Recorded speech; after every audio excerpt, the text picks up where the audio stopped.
Bonjour à tous et bienvenue dans cette nouvelle vidéo. Alors aujourd'hui on se retrouve pour une vidéo spéciale examen on va dire, puisque je vais vous donner mes 5 conseils pour ne pas stresser avant un examen, parce que Dieu sait que c'est littéralement chier dessus à cause d'un examen quoi.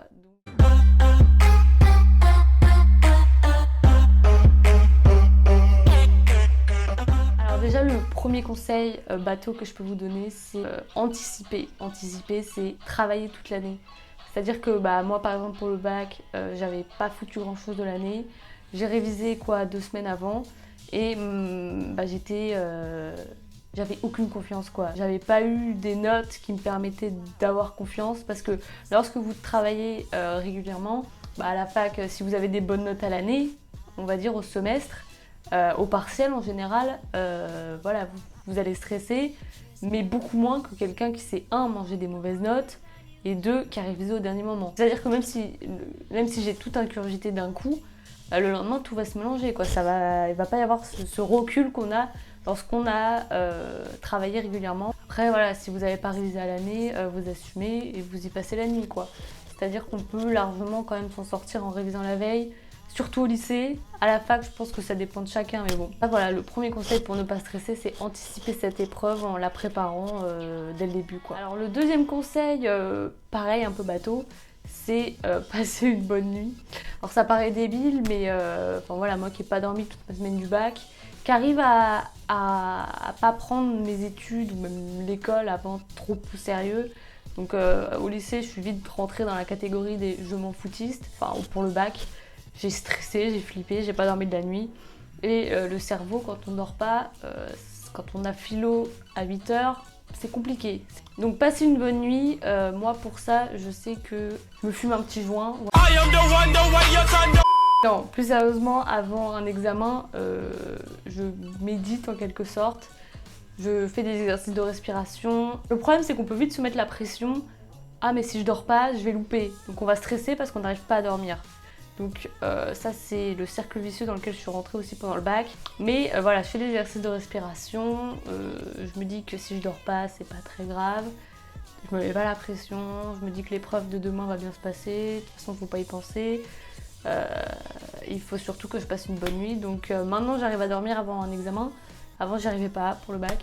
Donc je peux vous dire que passer une bonne nuit, ça fait vraiment une grosse différence. Ensuite, le troisième conseil, je dirais aussi presque plus important que les autres, c'est ne surtout pas se comparer aux autres. Par exemple, je pense que on est beaucoup dans ce cas-là, on a toujours l'impression de pas assez travailler. Moi, je sais que ma pote en médecine, pareil, elle a toujours l'impression que les autres travaillent plus qu'elle. Donc on stresse parce qu'on se dit « Ah mais si lui, il a besoin d'autant de travailler et que moi, je travaille pas autant, je vais pas y arriver, vous voyez ?» Donc il y a vraiment ce stress de pas assez bosser et de se comparer aux autres. Donc ça peut être bien de se comparer aux autres, hein, je dis pas. Se dire que ah oui, il faut peut-être que je m'y mette plus. Mais sauf que moi, j'étais, on va dire, satisfaite de ce que je faisais. Je sentais que le cours rentrait, que j'arrivais bien, j'avais des bonnes notes. Et pourtant, j'avais toujours cette culpabilité de pas assez bosser par rapport à certains. Et ça fait stresser. Lorsque la veille, votre pote, elle vous dit qu'elle a bossé 3 heures son cours de droit constit et que vous, ça vous a pris 20 minutes à relire il y a 3 jours, vous flippez quoi. Et ça, c'est pas bon du tout d'arriver et de se dire qu'on n'a pas assez bossé. Donc certes, parfois c'est vrai. Moi, dans mon cas, c'était pas vrai. J'avais assez bossé. J'avais eu des bonnes notes pendant mes partiels l'année dernière. Et pourtant, j'avais toujours cette impression de ne pas avoir assez bossé. Et encore aujourd'hui, des fois, je culpabilise parce que je me dis que je pourrais faire plus et que je le fais pas. Mais chacun sa manière de faire. Et on n'a pas tous besoin de bosser 5 heures pour y arriver, 6 heures, 7 heures. Et ça, faut le comprendre et ne pas culpabiliser, parce que c'est une source de stress qui sert à rien. Voilà, donc c'est bien de se remettre en question et de se dire qu'on bosse pas assez, ça arrive, hein. Lorsqu'on sent que on a assez bossé, enfin qu'on a l'impression d'avoir assez bossé et qu'on voit que les notes payent derrière, ça sert à rien de culpabiliser. L'avant-dernier conseil, primordial aussi, c'est prendre du recul. Donc quand je dis prendre du recul, c'est surtout relativiser. Arrêter de croire que Un examen va déterminer le reste de votre vie. Il y a vraiment cet équilibre à trouver pour pas rentrer dans la catégorie de je m'en fous. Et en général, quand on s'en fout, on stresse pas trop avant un examen.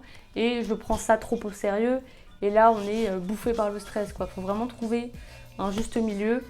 Et ça, c'est primordial. Donc, pour trouver ce juste milieu, faut relativiser. C'est-à-dire que même si on échoue, c'est pas grave. Réussir, c'est pas grave non plus. Ouais. Alors ensuite, le dernier conseil, ça c'est un conseil qui est plutôt utile cette année, je dirais, pendant l'année Covid, c'est ne pas s'attarder sur l'administratif. Dans le sens où on va avoir plein d'informations différentes entre ah non, les partiels seront en distanciel, ah non, ce sera en présentiel, ah non, finalement, l'épreuve sera reportée, que des trucs comme ça, des trucs qui dépendent pas de nous, quoi. Et ça, j'ai vu beaucoup de gens, mais passer trop de temps à se plaindre pour ça. Normal, c'est pénible. Mais et après, à un moment, nous, à part bosser, on peut rien faire d'autre, quoi. Un petit conseil pour vous dire que tout ce qui concerne l'administration ne dépend pas de vous. Il y a des trucs qui sont insupportables, il y a des trucs qui sont peut-être injustes des fois, mais ça dépend pas de nous et c'est pas notre rôle. C'est pour ça, quoi. Ensuite, pour ceux qui sont en ligne là cette année, pour pas stresser, n'hésitez pas à vous mettre dans des conditions favorables. Parce que là, à la maison, moi par exemple, je mets toujours une petite musique douce pendant mes examens que j'ai en ligne. J'ai toujours ma petite tisane. Vous pouvez peut-être grignoter un truc. Enfin, vous pouvez vous mettre à l'aise ou au contraire vous mettre complètement au calme. Donc voilà, donc ça sur le moment présent, en amphi, on peut pas faire grand chose. Là, vu qu'on est à la maison, on peut se détendre. Donc ça, c'est une petite aparté. Donc j'en ai fini avec cette vidéo, j'espère que ça vous a plu. Je vous souhaite bon courage à tous ceux qui doivent passer des examens. Appliquez tous ces conseils, faites de votre mieux pour les appliquer et tout se passera bien, vraiment. Donc je t'invite à t'abonner si ce n'est pas déjà fait, à liker, à commenter. Je vous dis à bientôt pour une prochaine vidéo.